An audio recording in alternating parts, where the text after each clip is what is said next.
2024లో చంద్రబాబు గారు అమలు చేయలేని అంటే అమలుకు సాధ్యం కాని వాగ్దానాలతో ప్రజలను మభ్యపెట్టి అధికారంలోకి వచ్చి సుమారు 2 సంవత్సరాలైనా కూడా ఇంకా గత ప్రభుత్వం అంటూనే ఆ రోజు జగన్మోహన్ రెడ్డి గారి ప్రభుత్వం పైన విష ప్రచారం చేసింది కాక ఇంకా గత ప్రభుత్వం అంటూ ఆ ప్రభుత్వాన్ని కానీ లేకపోతే జగన్మోహన్ రెడ్డి కానీ నిత్యము స్వనించుకుంటూ విమర్శిస్తున్నారంటే ఆయన చేసిన వాగ్దానాలు ఏ ఒక్కటి 100% ఆయన నెరవేర్చడానికి సిద్ధంగా లేడు. నెరవేర్చలేని వాగ్దానాలు చెప్పాడు. ప్రజలకు అబద్ధాలు చెప్పి మోసం చేశాను అని ప్రజలు గ్రహిస్తారనే భయంతో జగన్మోహన్ రెడ్డి గారిని విమర్శిస్తూనే ఉన్నారు. అయ్యా, ముఖ్యంగా మీకు చెప్పాల్సింది ఒకటి వాగ్దానాలు అంటే సంక్షేమ కార్యక్రమాలు. ఏ సంక్షేమ కార్యక్రమం మీరు నిర్విఘ్నంగా లేదా సంపూర్ణంగా చేస్తున్నారు? రైతు భరోసా చేస్తున్నారా? అంటే కేంద్ర ప్రభుత్వం ఇచ్చింది కాక 20,000 ఇస్తానన్నారు, ఇస్తున్నారా?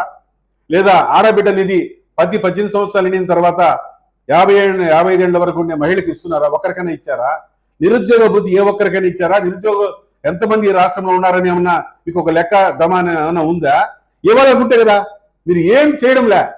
కానీ మీ యొక్క లోటుపాట్లు, మీ ప్రభుత్వ వైఫల్యాలు, మీ అబద్ధపు ప్రచారాన్ని ప్రజలు ఎండగడతారు తెలుసుకుంటారనే భ్రమతో ఈరోజు మీరు ఒక్కొక్కటి జగన్మోహన్ రెడ్డి పైన లేనిపోయిన ఆరోపణలు చేస్తూ సాగజేస్తూ మీ యొక్క కాలాన్ని వెళ్ళిపుచ్చినారు తప్ప మీరు రాష్ట్ర ప్రజలకు చేసింది ఏమీ లేదని చూస్తున్నట్టుగా చెప్తున్నాం. అలాగే సంక్షేమ కార్యక్రమాలతో పాటు మీరు అమరావతి నిర్మాణానికి ఏం చేస్తున్నారు? అమరావతిలో 100 ఎకరాలు 1000 ఎకరాలు ఇచ్చిన రైతులకి ఏళ్లకు రోడ్లే, అండర్ గ్రౌండ్ సిస్టంలే, కరెంట్లే, ఏమి ఇవ్వకుండానే కేవలం కొండవీటి వాళ్ళ నుంచి వచ్చే నీళ్లను తోడేదానికి యంత్రాలు, పిచ్చి మొక్కలు కొట్టేదానికి ఒక కటింగ్ మిషన్ తప్ప ఏం చేస్తున్నారని మేము ప్రశ్నిస్తున్నాం. కాబట్టి ఇప్పటికైనా మేలుపోయలేదు. అలాగే పోలవరం జాతీయ ప్రాజెక్టు, నేను పోలవరం సోమవారం అనే ప్రాజెక్టు కింద మీరు పెట్టి ఎన్నో రోజులు చేశారు. ఇంతవరకు ఆ రోజు అన్నారు మీరు దిగిపోయే రోజు 86% పూర్తింది, 87%. ఈ 18% ఈ 2 ఏళ్ళు ఎందుకు పూర్తి చేయలేదు అనేది మేము అడుగుతున్నాం. అది కాకుండా మీరు చేయలేని వాగ్దానాలు, మీరు యొక్క అబద్ధాలపైనే మీరు జీవిస్తున్నారా? రాజకీయ చట్టాన్ని నడుపుతున్నారని అనిపిస్తుంది. ఒక విధంగా చెప్పాలంటే లడ్డు వ్యవహారం తీసుకుంటే మీదొక స్టేట్మెంటు, పవన్ కళ్యాణ్ ఒక స్టేట్మెంటు. పవన్ కళ్యాణ్ గారు అసలు జగన్మోహన్ రెడ్డి సంబంధమే లేదని ఆయన అసెంబ్లీ సాక్షిగా చెప్తే మీరేదో చెప్తున్నారు. అంటే కలెక్టివ్ రెస్పాన్సిబిలిటీ కాదా? మంత్రివర్గ సమావేశంలో ఏ మంత్రి ఒక్క మాట్లాడినా అందరూ కరెక్ట్గా మాట్లాడాలని మీకు తెలియదా? అలాగే ఎన్నో అబద్ధాలు, నిజంగా కళ్ళు ఆర్పకుండా అబద్ధాలు చెప్తున్న వారు చంద్రబాబు గారు. ఎందుకంటే అసెంబ్లీలో కరుణాకర్ రెడ్డి గారి కుమార్తె వివాహాన్ని గురించి అది క్రిస్టియన్ సంప్రదాయం వరకు జరిగింది అంటే సాక్షాత్ మీ బామర్ది బాలకృష్ణ గారు కూడా ఉన్న సాక్ష్యంగా ఉన్న పెళ్లిలో ఫోటోలు ఆయన విడుదల చేస్తే ఇంతవరకు మీకు సమాధానం చెప్పే యోగ్యత లేక, మీ దగ్గర సమాధానం లేక గమనుండారా? అంటే ప్రజలు ఏమైనా చెప్తే నమ్ముతారని భావిస్తున్నారా? కాబట్టి ఏదేమైనా మీరు రాబోయే రోజుల్లో ప్రజల నుంచి తిరుగుబాటు ఎదుర్కొంటారు. ప్రజలకు చెప్పిన వాగ్దానం నెరవేర్చలేదు. అలాగే శాశ్వతమైన అమరావతి నిర్మిస్తానని అది నిర్మించలేదు. పోలవరం కంప్లీట్ చేస్తాను అది నిర్మించలేదు. కనీసం కూటమిలో ఉన్న నాయకులైనా కనీసం మీ పవన్ కళ్యాణ్ కూడా మీకు సహకరించే పరిస్థితి లేదు.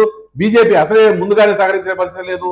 ఈ మీరు చేస్తున్నది ప్రత్యేకంగా ఏంటంటే రెడ్ బుక్ రాజ్యాంగ ప్రకారం దాడులు తప్ప ఒక అంబటి రాంబాబు ఇంటి పైన దాదాపు మధ్యాహ్నం 3 నుంచి రాత్రి 9 గంటల వరకు దాడి చేస్తూ పోలీసులకు సాక్ష్యంగా ఆ మాదిరి ఆడవారు కూడా ఇంట్లో ఉంటే కూడా మీరు దౌర్జన్యం చేస్తూ దాడులు చేస్తా ఉంటే ఏంటిది పరిస్థితులు, శాంతి భద్రతలు ఎలా ఉన్నాయి అనేది ప్రపంచానికి తెలుస్తుంది.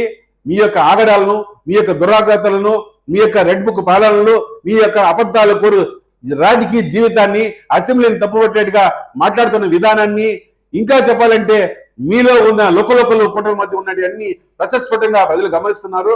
రాబోయే రోజుల్లో దాదాపు గత 2 సంవత్సరాలు అయిపోయింది.